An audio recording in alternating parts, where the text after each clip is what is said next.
नमस्कार साथियों, स्वागत है आप सभी का मेरे चैनल सिर्फ IAS में। और मैं प्रसन्ना वर्मा चर्चा करने जा रही हूँ UAE that is United Arab Emirates और पाकिस्तान के घटते रिश्तों के बारे में। दोस्तों, किसी देश के बनने पे जब कोई दूसरा देश सपोर्ट करे, उसकी बिल्डिंग में उसके यहाँ के वर्कर काम करें और आज इतने खटास पैदा हो जाए कि दूसरे मददगार देश के जो है वर्कर्स तक को सामने वाला देश वापस भेज दे, तो कोई ना कोई बात तो हुई होगी। जी हाँ दोस्तों, यूएई ने 15,000 शिया वर्कर्स को पाकिस्तान के वापस डिपोर्ट कर दिया है अपने देश। और साथ ही साथ अभी कुछ हफ्तों पहले आपको पता होगा कैसे पैसा वापस मांगा गया था यूएई के द्वारा, 3-3.5 बिलियन डॉलर्स, जो कि पाकिस्तान ने लौटा भी दिया। तो क्या है वजह, क्या चीजें हैं और भारत के साथ बढ़ता हुआ अच्छा रिलेशन यूएई का क्या दर्शाता है और क्यों है खटास, आइए चर्चा करते हैं। लेकिन हम हर चीज को इतिहास से जानेंगे। फिलहाल अभी हम इस बात को इसलिए पढ़ रहे हैं क्योंकि हेडिंग्स बनती हैं कि UAE deports Pakistani workers over US Iran peace talks. अब आप कहेंगे पीस टॉक्स की बात चल रही थी तो यूएई आखिरकार गुस्सा हुआ क्यों?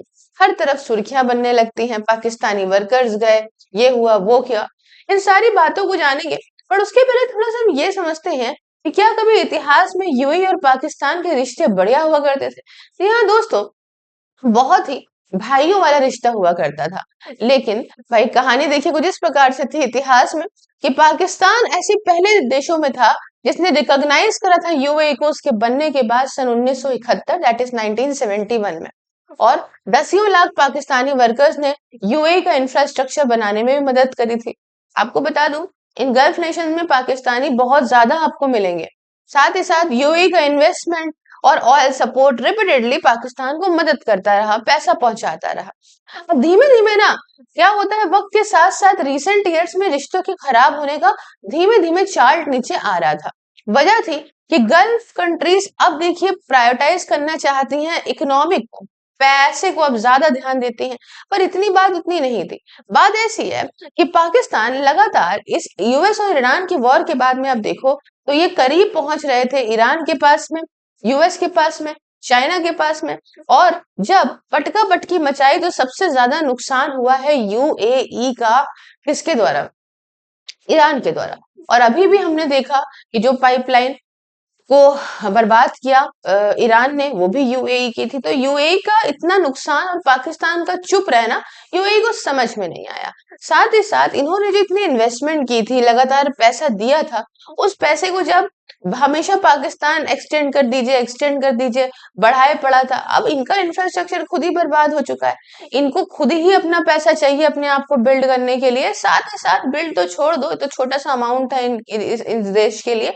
पर फिर भी जिस हिसाब से सऊदी अरेबिया यूएई के बीच में खटास है, और कंडेम करने के बजाय आप चुपचाप बैठे राजा बाबू बने बैठे हो, आपके देश में कुछ नहीं है और आसिम मुनीर और शहबाज शरीफ अपने आप को बहुत बड़ा नेता समझ रहे हैं, ये चीजें अच्छी नहीं लगी यूएई को।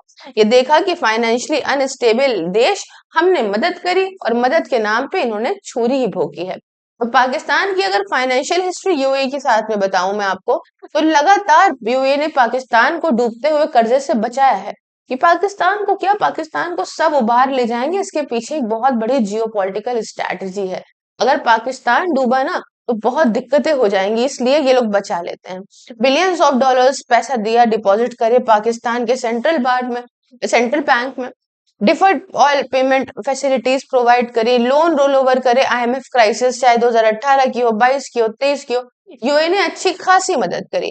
बट फ्रस्ट्रेशन अभी हाल फिलहाल अच्छी खासी जब बढ़ी है, आप समझो लगातार आप एक्सटेंशन मांग रहे हो, पैसे की जरूरत दूसरे वाले देश को भी है, लेकिन आप कह रहे हो कि अच्छा देते हैं लौटाते हैं। पॉलिटिकल इंस्टेबिलिटी है, जो बात बहुत सादा है। देखो भाई, ऐसे मैंने क्या बताया, राजा बाबू बने तुम टहल रहे हो पूरी दुनिया के अंदर और तुम्हारे घर में खाने को रोटी नहीं है ना, तो ये नहीं करना चाहिए।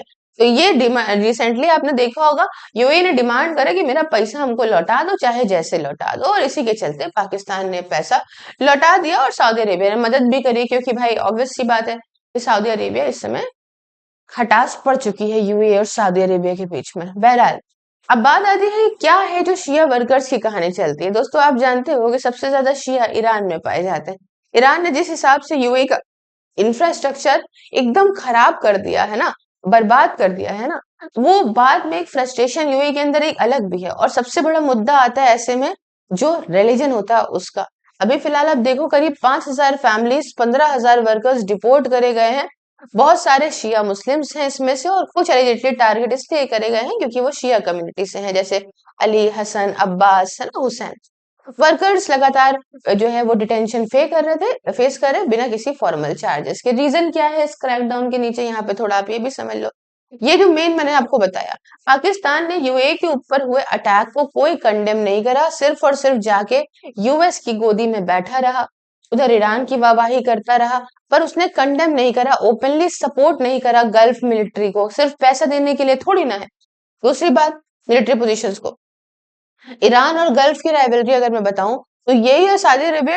मतलब ये तो खैर अलग हो गए बहुत ज्यादा, अब तो पाकिस्तान के ऊपर शक भी है, बहुत अच्छा शक है कि भाई ये क्या करता है, ये क्या करता है। प्रो भाई अब देखिए ना, गल्फ नेशंस में ये खबरें भी बनी कि आईजीसी का साला भेजा हुआ आदमी है Asim Munir.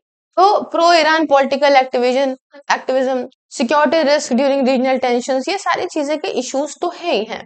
Regional security concerns की अगर मैं बात करूं तो ईरान ने कॉन्फ्लिक्ट के टाइम पे गल्फ स्टेट ने मिसाइल ड्रोन अटैक, मैंने बताया आपको, फेस करे हैं। इंटरनल सिक्योरिटी एक्सट्रीमली बुरी तरीके से सेंसिटिव है, और फॉरेन कम्युनिटीज को रखना ये तो एक बात हो गई फॉर्मल तरीके की कि उनके लिए भी सेफ नहीं है।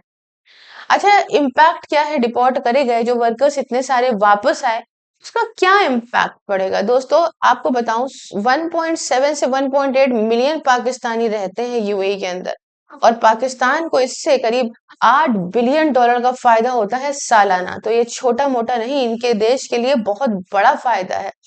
इतनी भारी मात्रा में वर्कर्स का आना डॉलर का इनफ्लो कम करेगा, अनएम्प्लॉयमेंट और करेगा, और इंक्रीज करेगा पॉलिटिकल इंस्टेबिलिटी को।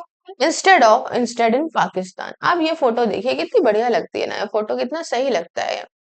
तो कुछ मुद्दे की बात ये है दोस्तों कि अब पाकिस्तान और यूएई की आप ये देखेंगे कि ये आने वाले वक्त में और ज्यादा डिटोरिएटिव होंगे। हालांकि कुछ कह नहीं सकते हैं, पाकिस्तान पैसों के लिए किसी के सामने भी झुक सकता है ना। तो कोशिश कर रहा है बैलेंस करने, बड़ी न्यूट्रल पोजीशन जो दिखा रहा है, इससे उसको अच्छा खासा नुकसान माना जा सकता है।